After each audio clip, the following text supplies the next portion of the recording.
시종일관 오세훈 후보가 잘하는 게 딱 한 가지가 있는데 네. 장동혁을 차단한 겁니다. 절대 오지 못하도록. 네. 그리고 아예 그걸 공개적으로 얘기해버렸어요. 오지 말라. 근데 장동혁 대표 왜 저러냐 그러면 서울시장 선거가 약간 해볼 만한 선거 비슷하게 보이는 거야. 숟가락을 얹어놔야 나중에 결과가 좋게 나왔을 때 내 덕이다 할 수 있는 거예요. 저는 딱 그 심리라고.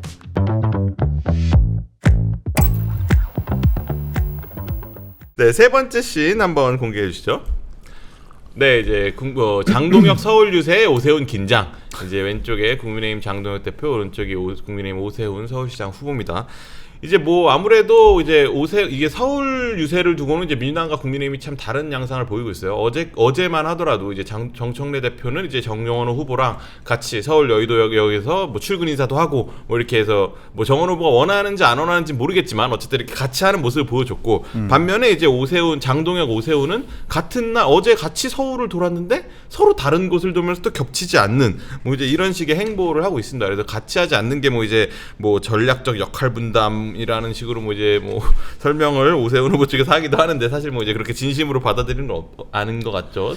근데 저는 그 선거 시작하고 시종일관 네. 오세훈 후보가 잘하는 게 딱 한 가지가 있는데 네. 장동혁을 차단한 겁니다.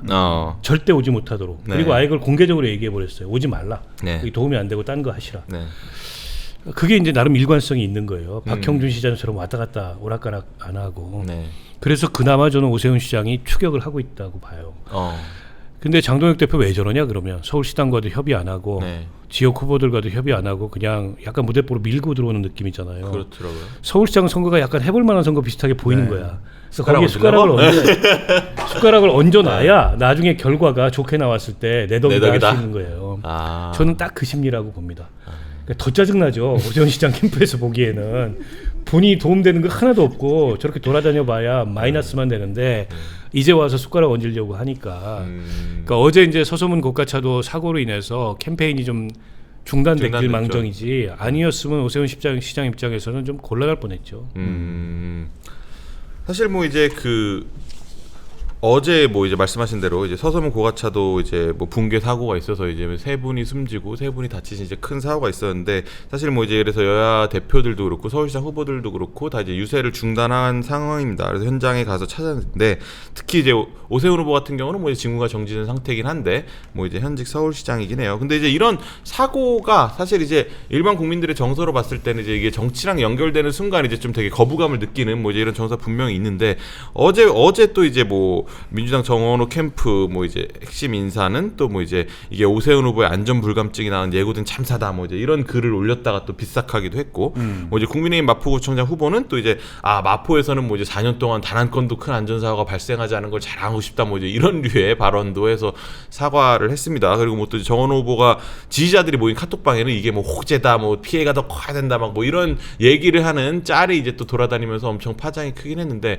이런 사고에 대해서는 사실 이제 되게 정치와 연관짓지 않고 되게 이렇게 좀 이제 뭐 희생된 분들을 추모하면서 이렇게 좀 조용하게 가야 되는 건데 이런 식의 좀 헛발질들이 나오는 것. 그러니까요. 네. 이게 사실 질문 속에 답이 있는 것 같은데 일반 국민들은 지금 대다수 참사를 항상 느꼈고 체감했기 때문에 거기에서 이제 정치권이 싸우지 않고 빨리 수습하기를 바랄 겁니다. 그렇죠. 모두가 똑같은 마음일 거니까. 거기서 당신의 정권에서 일어났으니까 당신의 책임이야 내지는 이렇게 책임 추궁하는 모습을 별로 안 좋아할 거라고 생각하거든요. 근데 이번 선거 한 와중에서라서 그런지 모르겠습니다만 역시나 마찬가지로 이건 오세훈 시장 임기 때 물론 지금 직무 정지됐지만 임기 때 일어났으니까 오세훈 책임이다 라고 얘기하는 게 그게 과연 먹히겠어요. 그 서소문 고가라고 하는 게 1966년에 착공이 됐어요. 맞습니다. 67년에 준공이 되고 거진 작년으로 따지면 60년도 된 다리거든요. 그리고 안전등급 D등급이라고 하는 건 지금 빨리 비상조치가 필요하다라는 그 등급인데 그 비상등급 그 안전등급 D등급을 받은 게 2019년 박원순 시장 때부터 받게 된 거예요. 그러니까 언제 무너져도 이상하지 않을 정도로 굉장히 위험한 고가였었습니다. 그런 걸 조금 안다면 오세훈 시장의 전적인 책임이 있다라고 비난하는 게 저는 오히려 본인들에게 더 이렇게 뭐 역풍을 불 수 있기 때문에 좀 자제해야 되는 게 맞는 것 같고 그럼에도 오세훈 시장은 직무 정지됐지만 이건 무한 책임이 있다라는 취지로 막 계속 현장도 뭐 찾아가고 그러잖아요. 오히려 지금 오세훈 시장이 더 적절한 좀 대응을 하고 있는 거죠. 민주당이 선거가 급하고 여론조사가 붙어가지고 좀 급한 마음은 알겠지만 이런 식으로 공격하면 안 된다. 오히려 역풍 맞는다 말씀드립니다. 지금 이제 민주당이 오세훈 후보를 때리는 가장 1번 카드가 이제 GTX-A의 삼성역의 철근 누락 사태. 요걸로 이제 사실 당 차원에서 총력전을 펼치고 있고 정원 후보도 그 문제에 계속 집중 제기하고 있는데 이제 앞으로도 그럼 이런 이 서소문 사고가 이제 이후에도 이제 캠페인이 진행된다면 이제 뭐 또 이런 류의 뭐 안전 아젠다를 좀 부각할 거라고 보십니까? 그러니까 저 서소문 국가차도 붕괴의 그 원인 책임을 오세훈 시장한테 돌리는 거는 제가 보기에는 뭐 그다지 이렇게 그 적합한 네. 그런 캠페인이 아니라고 봅니다. 그리고 민주당에서도 그럴 것 같지는 않아요. 오히려 그거는 자칫하면 이제 역풍을 네. 불러올 수 있기 때문에 이 사고를 가지고 책임 공방을 지나치게 하는 건 좀 맞지 않다고 보고요. 네. 그러나 이제 안전 문제는 중요하죠. 근데 그 삼성역 그 철근 누락 사건에 있어서 네. 오 시장 측의 태도가 그렇게 적절하진 않았어요. 사고도 안 났는데 왜 이렇게 호들갑이냐. 근데 사고가 안 났으니까 호들갑을 떨죠. 사고 나면 이번 그 국가차도 붕괴처럼 그렇죠. 인명 손상이 바로 발생하는 겁니다. 그렇죠. 그러니까 사고가 나기 전에 주의 또 주의 조심 또 조심을 해야 되는 게 안전 문제인데 약간 너무 무사태평한 거 아니야? 그리고 어쨌든 본인들의 그 시정 책임하에 있는 네. 그런 공사에서 그런 중대한 그 결함이 발생을 했는데 너무 책임 회피적인 거 아니야? 이런 모습을 보였어요. 때문에 정원호 후보가 시정 제1의 어젠다로 안전을 지금 내세우고 그렇죠. 있는 거고 서소문 고가차도 이 붕괴도 표심에 일정하게 영향을 주겠죠. 네. 그러나 이제 이게 다행인 거는 그나마 인명손상이 세문에 안타까운 인명손상이 있었지만 대형 인명피해가 발생하진 않았다는. 그러니까 도심에서 한낮에 일어난 사고치고는 천만다행이에요. 그 밑에 다행히 차가 안 지나갔고 열차도 거기가 열차 지나가는 맞습니다. 길이거든요. 네. 철로가 있어가지고 열차도 안 지나가서 그나마 피해가 좀 덜한 게 다행이고 그래서 이게 큰 이슈가 되겠나 뭐 이런 그 의견도 있어요. 그러나 어쨌든 안전 문제는 아무리 강조해도 지나치지 않기 때문에 저는 그 삼성역 그 철근 누락 사건에 대해서도 좀 오 시장도 태도가 달라질 수밖에 없을 것 같아요. 이렇게 되면 계속 사고도 안 났는데 무슨 호들갑이냐 네. 이렇게 얘기할 수 없습니다. 이런 사고가 난 뒤에는 생산적인 토론이 좀 진행이 되면 좋겠다라는 생각이 들고요. 서울시장 선거가 이제 좁혀졌잖아요, 굉장히. 네. 그리고 이제 까봐야 한다 이런 상황까지 왔어요. 저는 여전히 구조적으로는 민주당이 조금 우위에 있다고 보는데 부산 북갑하고 비슷한 문제가 있어요. 여기도 정원호 후보가 지나치게 아웃복싱을 했습니다. 그러니까 부자 몸조심한다고 네. 대통령 지지율도 좋고 본인 지지율도 높고 네. 정당 지지율도 높다 보니까 크게 실점하지 않고 이 국면을 잘 관리하면 이긴다 이 판단을 했던 것 같은데 그러다 보니까 가랑비에 옷 젖듯이 조금씩 밀려가지고 여기까지 온 거거든요. 게다가 뭐 조작기소 특검법 막 이런 네. 논란도 벌어지고 이제는 그렇게 안심할 단계가 아니기 때문에 소극적인 캠페인은 안 된다 생각이 듭니다. 여기도 이제 곧 TV 토론이잖아요. 네, 맞습니다. 그 TV 토론에서 정원호 후보도 뭘 증명해야 돼요. 그러니까 오세훈 시장의 시정이 너무 익숙하다 못해 뭐 이 비판적이잖아요. 시민들이 네. 뭐 한 게 뭐 있냐 도대체. 네. MB는 4년 하고도 한 게 많은데 4번 하고 당신 한 게 뭐 있냐. 네. 이런 비판이 많이 있어요. 네. 그러니까 그런 걸 좀 부각을 시키든지 나의 시정은 한마디로 뭐가 다를 거다. 내 대표 공약은 뭐다. 근데 그런 게 하나도 안 보이거든요. 더 이상 이게 소극적인 캠페인으로 아웃복싱 할 때가 아니다 이렇게 봅니다.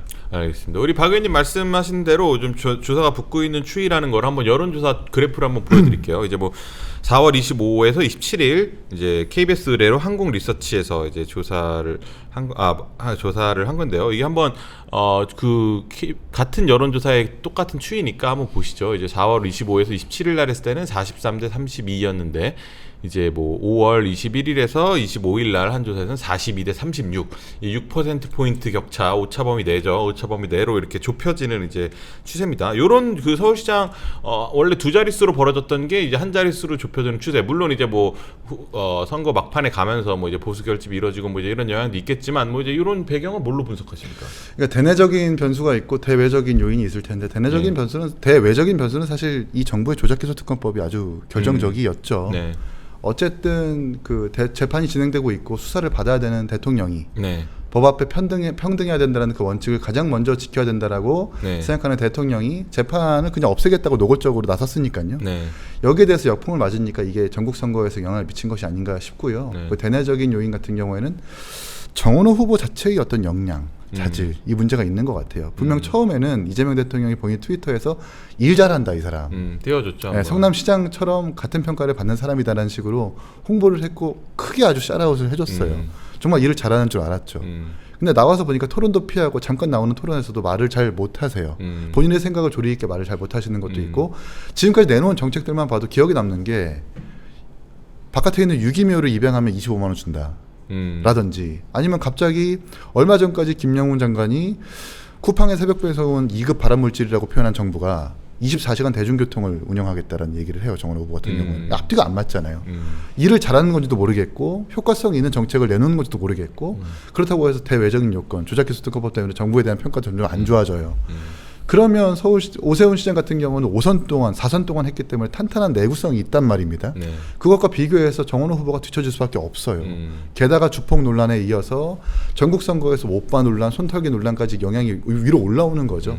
그래서 뭔가 특단의 대책을 세워야 되는 게 맞는 것 같고 박원석 의원님 말씀하신 것처럼 토론회든 남은 일주일이든 뭔가 보여줘야 돼요. 정원호 후보가. 진짜 일 잘한다는 그 모먼트를 뭔가 보여줘야 되는데 그게 없습니다. 한 방이 없어요. 그런 지점들이 여론조사를 붙게 만드는 배경이 아닌가 싶습니다. 아무래도 뭐 이제 제 생각에는 뭐 이제 부동산도 상당히 영향을 끼쳤을 것 같은데 지금 사실 이제 저도 이제 주변에 이제 전세를 구하는 친구들 얘기를 들어보면 정말 전세를 구하기 힘들어가지고 정말 어려움을 많이 겪더라고요. 그래서 뭐 예를 들면 뭐 이제 잠실에서 전세를 살고 있던 친구가 뭐 이제 전세를 더 알아보려고 하는데 매물이 막 6천 세대가 넘는 아파트에도 매물이 없어요. 전세 매물이 없어가지고 결국 이제 그 친구도 이제 이촌동에 뭐 이제 전세를 멀리 가서 구했는데 학교는 이제 뭐 이쪽에 있는데 어쩔 수 없이 그쪽으로 갔더라고요. 근데 그만큼 그런 류의 대단지의 전세가 시가 마르니 전월세 대란 이게 사실상 뭐 매입 임대를 뭐 늘리겠다 뭐 이제 이런 식으로 하고 있는데 뭐 이제 그런 걸로 해결될 것 같지는 않고 결국은 이제 뭐 공급이 대대적으로 이루어지거나 뭔가 혁신적인 집값을 잡는 대책이 있어야 되는데 지금 정부의 이런 일관된 기조에서는 그런 게 별로 없어 보이고 대통령도 어제 뭐 이제 집값이 오른다는 대책이 뭐냐 뭐 이제 이런 얘기를 하셨는데 사실 뭐 그렇게 뚝딱 도깨비방망이처럼 나올 수 있는 대책이면 누구나 다 했을 텐데 사실 지금 흐름이 그런 게 아니잖아요. 이게 사실 뭐 장기적으로 봤을 때는 이제 뭐 집값을 잡을 수 있을지에 대한 서울 시민들의 의구심이 점점 심해지는 것 같고 이런 것들이 사실 표심에 좀 영향을 끼치는 게 아닌가 뭐 싶은 생각도 드는데 뭐 이제 부동산 표심은 또 어떻게 작용할 거라고 보십니까? 그러니까 뭐 아무래도 서울은 영향이 좀 있겠죠. 다른 데하고는 다르게 그동안의 역대 선거에서도 부동산 이슈가 이제 서울에 향배를 갈랐던 적이 많아요. 예전에 뭐 뉴타운부터 시작해가지고 때문에 여당으로서는 굉장히 조심조심하면서 그 이슈를 관리할 수밖에 없는데 사실 저는 그 장특공 같은 경우에 굳이 선거 앞두고 그 얘기를 꺼냈어야 됐을까? 저는 그 방향에 동의해요. 네, 장기 보유 특별공제에 대해서 조금 이제 축소해야 된다라는 방향에 동의합니다.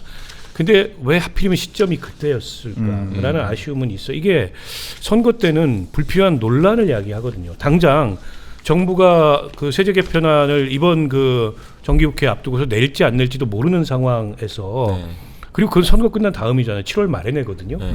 그러면 선거 끝나고 나서 그걸 던져놓고 토론해 봅시다. 이렇게 얘기해도 되는 걸 굳이 선거 앞두고 꺼내가지고 긁어부스럼이 됐어요. 그리고 1주택자는 이제 해당 안 된다. 뭐 이렇게 서둘러 봉합을 했는데 이미 뭐 시장에서는 많은 오해들이 생기고 또 많은 오해를 일부러 만들어내잖아요. 상생 임대인 제도도 폐지한다 뭐 이런 얘기까지 상대당에서 막 만들어내잖아요. 그래서 약간 그거는 이제 실책이라고 저는 보고요. 근데 전월세난 같은 거 굉장히 구조적인 문제입니다. 그게 이 정부기 때문에 생긴 문제가 아니고 전월세 시장, 아니 전세 시장 자체가 축소되고 있어요. 월세 전환도 워낙 많이 하는 데다가 서울의 집값이 너무 올라가지고 게다가 이제 그 신규 대규모 공급이 이제 서울에서 안 되고 있잖아요. 그렇다 보니까는 더군다나 1인 가구 막 늘어나면서 전세 수요는 많고 그런 문제들이 빚어내는 구조적인 문제인데 그때 여기 딱 걸린 거죠 지금 이 정부가. 게다가 이 정부는 뭐 공급에 굉장히 소극적이고 뭐 세금으로 집값 안 잡는다더니 세금으로 잡으려고 한다. 르는 등등의 여러 가지 뭐 사실 더하기 사실이 아닌 그런 과장 이런 게 덧붙여져 가지고 부동산 관련해서 불을 지펴보려고 막 애를 쓰는데 예전만큼은 아니에요. 부동산 이슈가 표심을 정하는 데 있어서 예전만큼은 아닙니다. 그래도 얼마간의 영향을 줄 텐데 저는 정원호 후보가 나름 뭐 본인 그 착착 개발인가요? 네, 맞습니다. 그런 걸 가지고 주택 공급에도 속도를 내겠다. 뭐 적극적으로 하겠다고 했는데 다 좋아요. 다 좋은데 좀 더 명료하게 부각을 시켜야 된다. 명료하게 부각이 잘 안 된다. 이런 아쉬움이 있어요. 제가 이제 정원 후보를 이제 인터뷰할 때 뭐 이제 그걸 한번 물어봤어요. 이제 사실 이제 사람들이 뭐 박원순 서울시장 때 있었던 이제 뭐 주택 이런 거 주택 정책에 대해서 사실 이제 뭐 이제 일부 보수층에서 얘기하는 이미지는 이제 뭐 벽에 뭐 이제 벽화 그리고 뭐 이제 도시 재생한다고 하고 뭐 이런 걸로 뭐 이제 한다는 이미지가 있어서 사람들이 민주당이 당선되면 재건축 안 된다고 여기는데 뭐 이제 어떻게 생각하냐고 한번 물어봤었거든요, 인터뷰할 때. 그러니까 본인이 이제 자기는 이제 그 프레임에 안 걸린다 하면서 뭐 이제 본인이 성동구에 있으면서 했었던 이제 뭐 재개발 재건축에 대해서 얘기하더라고요. 사실 성동구에 이제 그 지주택이라고 이제 그 지주택으로 지은 이제 아이파크 아파트가 있습니다. 사실 이제 지주택 같은 경우는 사실 원수한테 권한다. 뭐 이제 이런 말이 있을 정도로 굉장히 리스크가 큰 이제 사업이고 그거를 성공하는 경우들이 별로 없는데 이제 성동에 있는 아이파크가 이제 그게 성공을 해가지고 이제 입주를 얼마 전에 했단 말이에요. 그래서 본인들이 이제 정원 후보도 이제 본인이 그거를 이제 자기가 어떻게 중재했는지 뭐 이런 얘기를 하면서 나는 뭐 이제 뭐 그런 그 전에 그런 벽화 그리던 것과는 다르다 뭐 이런 거를 되게 강조했었는데 그래서 지금 내놓는 정책들도 사실 뭐 이제 민간 뭐 공공만 하는 게 아니라 민간도 해야 되고 뭐 이제 36만 채를 뭐 이제 공급을 하는데 뭐 수익성이 더 우선 공공성보다 우선돼야 된다 이런 식의 좀 약간 이제 뭐 보수층에 호소하는 듯한 메시지들을 많이 내면서 오세훈 후보의 이런 부동산을 상쇄시키려고 하는 것 같아요. 어떻게 먹히는 것 같으니까? 아니 그러니까 이게 지금 정원호 후보나 오세훈 시장 후보가 해야 될 말은 이재명 정부의 부동산 대책 잘못됐다. 이거 규제해서 집값 잡을 거 아니다. 역대 보수 정부를 보면 규제하지 않았기 때문에 시장이 안정화됐던 거다. 시장에 맡겨야 된다라는 말이 나와야 줘야 되는 건데. 네. 오세훈 시장은 580곳 정도의 그 재개발 구역을 지정을 하고 거기에 착공을 좀 기다리고 있어요. 네. 그 단계를 지금 이야기하고 있습니다. 이게 어쩌면 공급과도 맞닿아 있기 때문에 먹혀들 수 있는데 정원 후보 같은 경우에는 생활용 숙박시설, 빌라, 오피스텔을 공급하겠다라고 얘기해요. 근데 원칙적으로는 생활용 숙박시설이나 오피스텔은 전입신고가 안 됩니다.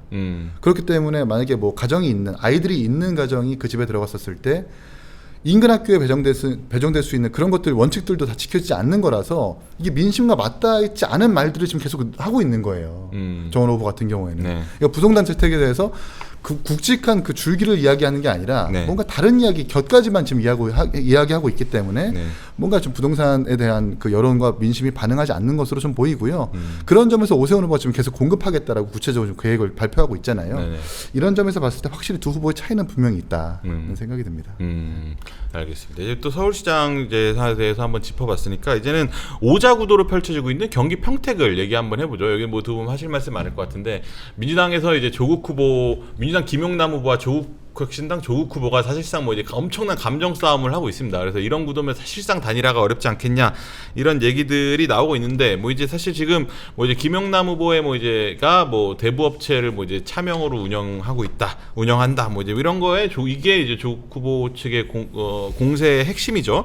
근데 이제 이걸 두고 이제 김용남 후보가 어제 뭐 이제 자기 통장 계좌를 공개하면서 자기는 그 대부업체로부터 뭐 배당금 한 푼 받은 적 없다 이러면서 뭐 이제 영원히 찍힌 뭐 이제 이런 내역서도 공개하고 하는. 근데 이게 어떻게 좀 판세에 영향을 많이 미치고 있다 보십니까? 영향을 미치겠죠. 그리고 지금 이 이슈가 지난 주말 사이에 불거졌잖아요. 네, 맞습니다. 그러니까 이게 이제 선거가 가까워질수록 점점 더 이제 이슈가 그 유권자들한테 이제 전달이 되거든요. 네. 뉴스가 계속 쏟아졌으니까. 그러면서 점점 더 영향을 미칠 가능성이 높은데 김용남 후보는 적극적으로 부인하고 해명을 하고 있지만 부인하고 해명하면 또 어떤 새로운 보도가 나오고 네. 또 뭐 녹취가 나오고 이러면서 이게 계속 상승했어요. 근데 들어보면 그 본인 이제 음성까지 포함된 그 녹취의 내용에 비추어 봤을 때 해명이 그다지 그렇게 설득력이 있지는 않아요. 여전히 많은 의혹들이 남아 있고 네. 다만 이제 민주당에서는 그냥 어쩔 수 없다, 돌파해야 된다. 그리고 후보가 뭐 아니라 그러고 결정적으로 불복은 없지 않느냐. 네. 뭐 이렇게 가고 있는데 뭐 기시감이 좀 들지 않아요? 그러니까 지난 총선에 양문석 후보 사태가 비슷하지 않습니까? 그때도 그냥 뭐 돌파했고 뭐 뚜렷한 위법성은 없다. 수사해봐야 된다 이러고 갔는데 결과는 별로 안 좋게 끝났죠. 양문석 후보 개인도 안 좋고 당시에 그 선거는 이겼어요. 그러나 이제 다른 데 선거에 영향을 좀 줬죠. 특히 영남 지방의 접전 지역의 이런 선거에 불리하게 작용을 했는데 지금도 민주당 지도부의 판단은 이게 이제 평택을 이외의 지역에 영향을 줄 것 같지는 않다. 이런 판단이 있는 거예요. 만약 그럴 것 같았으면은 아마 민주당 지도부가 지금처럼 그냥 가자. 뭐 저 정도 해명이면 됐다. 이렇게는 판단 안 했을 겁니다. 근데 모르죠. 이게 이제 과연 평택을 이외에 다른 선거에 영향을 줄지 안 줄지. 네. 근데 평택을만 보더라도 네. 민주당의 지지층들이 지금 갈려 있었잖아요. 네. 조국 후보하고 김영남 후보로. 근데 민주당 지지층들 마음이 더 복잡해질 것 같아요. 그러니까 민주당 그 지지층들이 갖고 있는 원래 민주당의 가치에 비추어 보면 조금 납득하기 어려운데, 수용하기 어려운데 이런 측면이 있잖아요. 그러나 당이 공천한 후보고 네. 조국 투표는 또 문제 없냐? 거기도 문제 많지 않냐? 게다가 이게 이제 뭐 친명 그 반명 이런 식으로 친명 친청 그런 이런 그라운드가 식으로, 됐더라고요. 네, 거기가. 그런 식으로 좀 갈려 있다 보니까 네. 굉장히 지지층들 사이에도 이로 인해서 반목이 심하고 갈등이 심한 것 같더라고요. 여기는 정말 열어봐야 투표함을 열어봐야 최종 그 결과를 알 수 있을 것 같아요. 그러니까 지금 조국, 유이동, 뭐 김용남까지 네. 3명 중에 누구도 1등할 수 있고 누구도 3등할 수 있는 그런 구도가 아닌가. 아주 그냥 초박빙 게임이 벌어지지 않을까 예상합니다. 사실 민주당에서는 지금 민주당 지도부에서 가장 경계하는 건 이제 유이동 황교안 단일화. 그래서 황교안 후보가 사퇴하면서 유이동 후보로 단일화를 하고 여기는 또 이제 진보끼리 싸우고 이러는 구도를 가장 걱정하고 그럴 때 있으면 특단의 대책도 고려할 수 있다는 취지의 뭐 이제 말들을 하고 있습니다. 그러니까 단일화를 걱정하기는 하는데 지난 토론회에서 그 김용남 후보가 네. 황교안 후보를 향해서 부정선거와 네. 갖가지 질문을 했는데 정말 납득할 수 없는 답변들을 많이 하셨어요. 누가요? 황교안 후보가 예. 부정선거 관련해서 예. 도무지 상식을 가진 사람이라면 예. 어떻게 저렇게 생각하지라고 생각이 들 만큼 예. 이상한 답변을 했을 때 바로 김용남 후보가 물어보잖아요. 유이동 후보한테 이렇게 말씀하시는 분과 단일화 하실 겁니까? 라고 물어보더라고요. 근데 바로 이제 그 유이동 후보가 득답을 못 하는데 그런 점에서 봤을 때 융화가 안 될 겁니다. 특히 그리고 유이동 의원 같은 경우에는 항상 유승민계라고 불리기도 했었었고 늘 합리적 보수, 개혁 보수를 표방했었던 사람이기 때문에 그런 사람이 부정선거론자와 손을 잡는다라고 하는 것은 오히려 유이동 후보를 지지하고 있는 지지층이 달아날 수 있어요. 그걸 분명히 알 수 있기 때문에 전 단일화가 안 가고 이게 끝까지 그냥 오자구도로 간다. 민심 단일화를 노리기 위해서 노력할 것 같다는 생각이 들고요. 지금 김용남 후보 의혹의 문제는 이게 야당이나 외부에서 던져지는 의혹 제기가 아니라 본인의 가족에서 갈등에서 파생된 문제라는 그렇더라고요. 거예요. 지금 조선일보 녹취도 지금 가족이 이렇게 네, 가족의 두 번째 공개된 녹취를 보면 아마 가족 그리고 누나와 통화하는 그 과정에서 그런 것 같아요. 네. 뭐 친동생이 있고 누나가 있으니까 이게 지금 김용남 후보 입장에서는 과거의 김용남 후보 본인이 지금 부정해야 되는 문제이기 때문에 지금 아무리 이상한 뭐 자료를 내고 입금 내역을 보여준다 하더라도 본인이 직접 3, 4억의 배당을 받는다라는 것에 대한 그 본질적인 반박이 안 돼요. 이 부분을 해명하지 못하면 끝까지는 선거에 영향이 있을 거라고 보고 민주당에서 상당히 고역일 겁니다. 왜냐하면 김용남 후보를 공천 취소하거나 부정해버리면 이재명 대통령을 부정하는 꼴이 되어버린단 말이에요. 이재명 대통령이 직접 픽한 사람이기 때문에 뉴 이재명을 직접 상징하는 인물이기도 하지 않습니까? 이런 사람을 양문석처럼 그냥 강행할 수밖에 없는 그런 까닭이 있을 수밖에 없다라는 생각이 듭니다. 근데 이분이 개혁신당도 거쳐갔잖아요. 맞죠. 이거 새누리당도 있었었고 전혀 모르셨나요? 국민의힘도 이런 있었었고 의혹들이나 뭐 이제 이런 사안이 있었다는 그렇죠. 걸? 가족 내부의 갈등으로 파생된 차명 대법 의혹을 저희가 어떻게 알고 있겠어요. 근데 모르겠어요. 김종인 위원장의 선견 지명이 있어서 네. 국민의힘에서도 공천을 받았었고 민주당에서도 공천을 받았지만 유일하게 개혁신당에서 공천을 못 받으신 분이거든요. 네. 그런 선견 지명이 있어가지고 공천을 컷하신 건지 모르겠습니다만 어쨌든 비례대표를 노리고 들어오셨던 분이고 그 목표가 좌절되니까 이제 민주당으로 간 거거든요. 저희가 알 수 있는 길이 없죠. 알겠습니다. 개혁신당의 인물들을 좀 다양하게 배출했어요. 보면. 라인업이 또 청와대에도 계시고. 그렇죠. 청와대에도 있고. 여러 경기지사 후보도 계시고. 아 그러네요. 경기지사 후보 두 분이 개혁신당 출신이에요. 그러네요. 네. 그러네요, 진짜. 경지사 후보 두 분? 양양자. 아니 개혁신당의 후보가 있고 그렇죠. 또 다른 후보도 개혁신당 출신이니까. 민주당 출신이기도 해요. 또 인재 요람이에요. 또 인재 사관학교에 또. 그러네. 조롱하지 마십시오. 알겠습니다.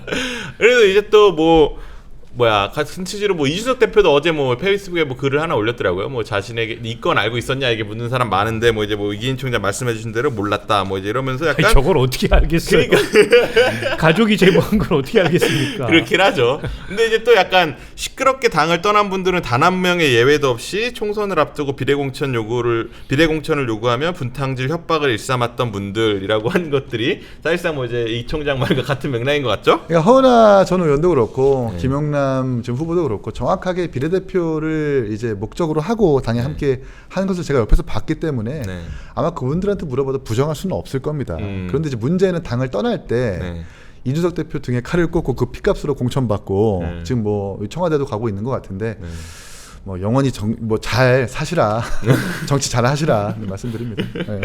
알겠습니다. 시간이 벌써 이렇게 됐네요. 이제 다음은 이제 시청자 질문을 여의도 신스틸러가 직접 답변 드리는 Q&A 시간입니다.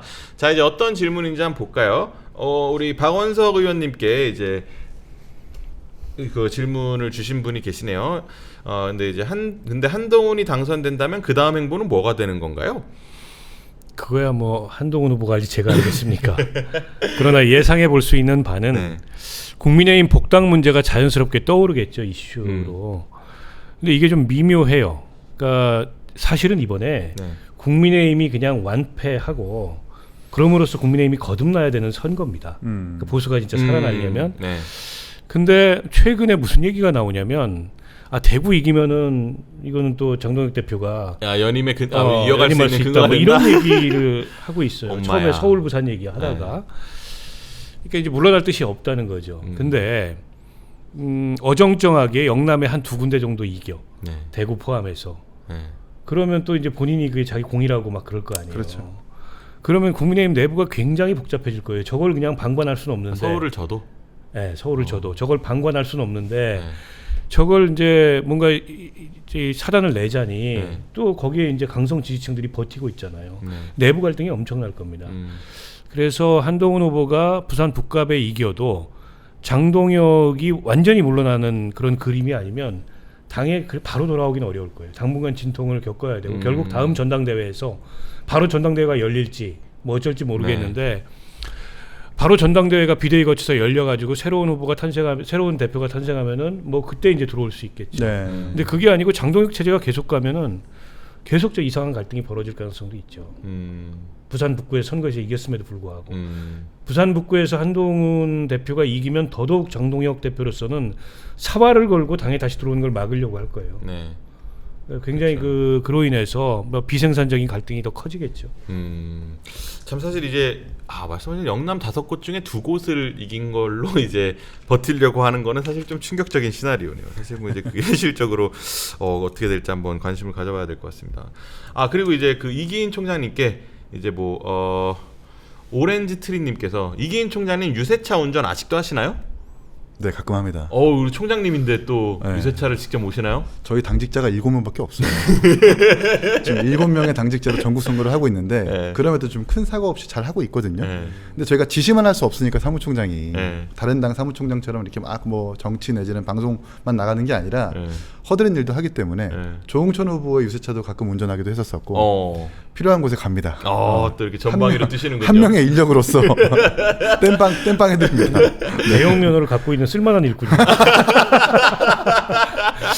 매물로 나오면 여기저기 경매 가격 올라갈 것 같은데. 전화 주세요.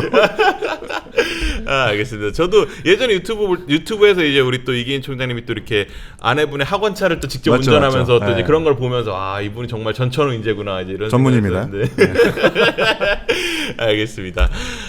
저희 또 이제 마지막으로 저희 여의도 신스틸러 이제 오늘의 심사평 한마디씩 들어보겠습니다. 이제 오늘 다른 이슈와 관련해서 꼭 하고 싶은 말이 있거나 전하고 싶은 메시지가 있으면 자유롭게 말씀 주시면 될 것 같은데요. 우리 또 이제 뭐 박 의원님께서 이제 이게 원샷으로 나가는 화면이니까 박 의원님께서 먼저 이제 뭐 오늘 다뤄진 이슈들 뭐 한동훈 뭐 엎드려 뻗쳐 뭐 장동혁 김영남 조국 등등 뭐 이런 거에 대해서 하나 골라서 뭐 편하게 말씀 주세요. 저는 하정우 후보한테 한마디 하고 싶은데요. 정치에서 소극성만큼 더 큰 죄는 없다. 남은 선거 운동에 정말 모든 걸 다 갈아넣고 적극적으로 하정우를 부각시키고 선거 운동을 벌이시라 이 말씀을 드리고 싶습니다. 알겠습니다. 우리 이기인 총장님께서는 저는 이 소중한 기회를 개혁신당 홍보로 그렇죠. 오늘 주제 다룬 대부분 다 양당의 어떤 적대적 공생에 대한 문제를 포함하고 있는 것 같아요. 근데 이번 지방선거에서 이 정말 지긋지긋한 적대적 공생을 진짜 끝내고 싶다면 유일한 대안인 기호 4번 개혁신당을 지지해 주실 것을 권고드립니다. 심사평도 하나 해주세요. 심사평? 저는 박민식 후보한테 얘기하고 싶어요. 그 박민식 후보가 그래도 한동훈 후보와 함께 장관 일을 하면서 저는 합리적인 분이었다고 생각을 하는데 지금 어쩌면 국민의힘을 대변하는 그 대표 후보로서 뭔가 진영의 논리에 빠져가지고 제대로 된 선거운동을 하시지 못하고 있는 것 같습니다. 부산 북갑에서 국회의원도 하셨던 것만큼 정말 북갑 주민들이 무엇을 원하는지를 다시 한번 헤아려보고 선거 캠페인을 하시라 말씀드립니다. 네.